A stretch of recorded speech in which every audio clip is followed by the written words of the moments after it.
Perkenalkan Pak, nama saya Christian Joshua Laban.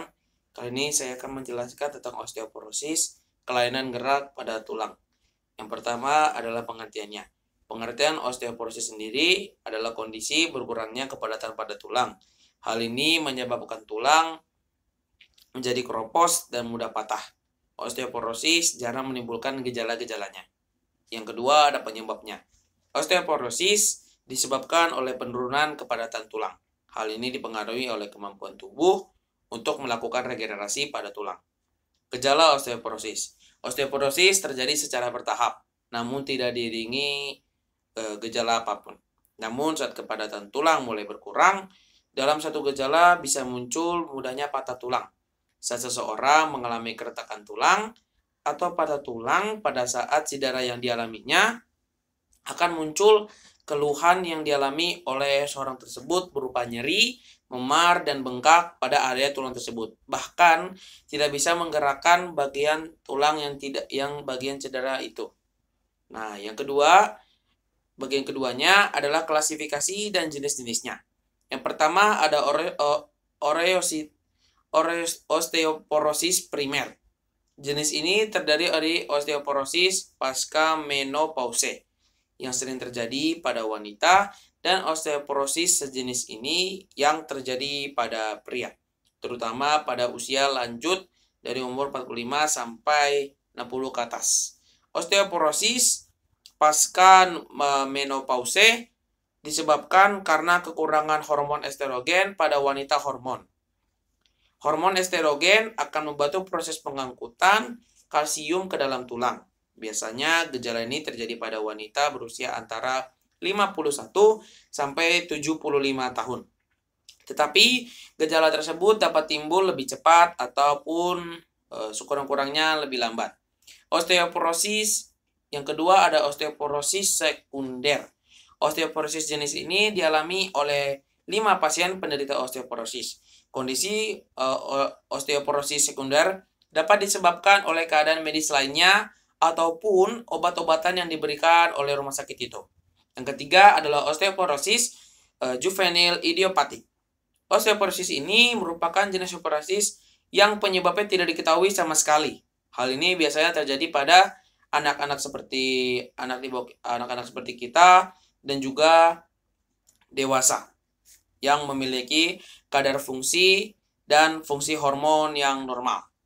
Pasiofologinya berkaitan dengan perubahan kepadatan dan kekuatan tulang akibat ketidakseimbangan pembentukan dan resorpsi tulang. Kepadatan dan kekuatan tulang ini ditentukan oleh aktivitas osteoblas untuk melakukan aktivitas membentuk tulang dan aktivitas osteoklas untuk resorpsi tulang.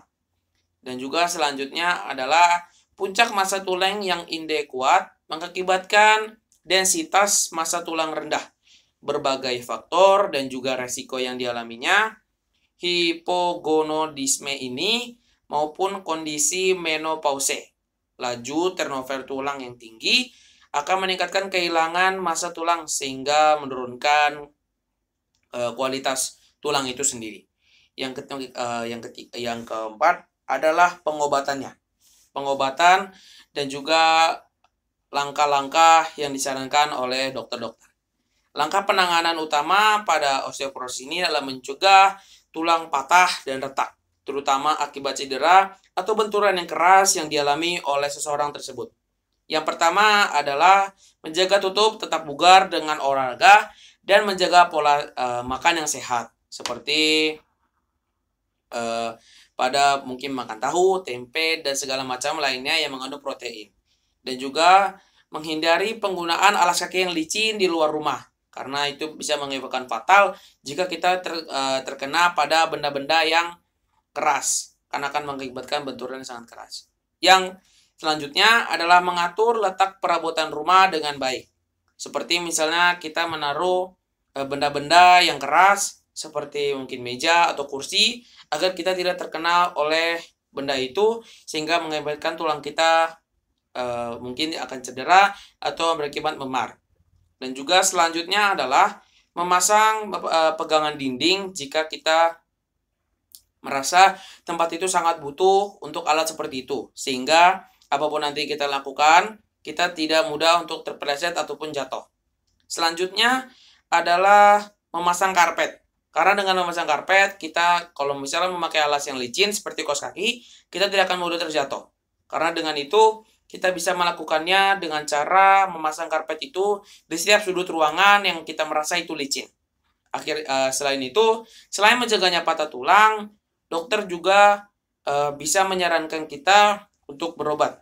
Karena dengan berobat, dokter sudah tahu resepsinya apa, sudah tahu penanganannya seperti apa, dan kita bisa mengobati tulang kita yang kena akibat tercedera itu. Yang akhirnya obat-obatan itu yang diberikan oleh dokter, yang telah kita konsultasi dengan dokter itu bisa diberikan kepada kita. Dan biasanya obat itu berupa hormonal ataupun non-hormonal. Itu saja dari saya. Mohon maaf apabila kesalahan. Selamat siang. Terima kasih, Pak.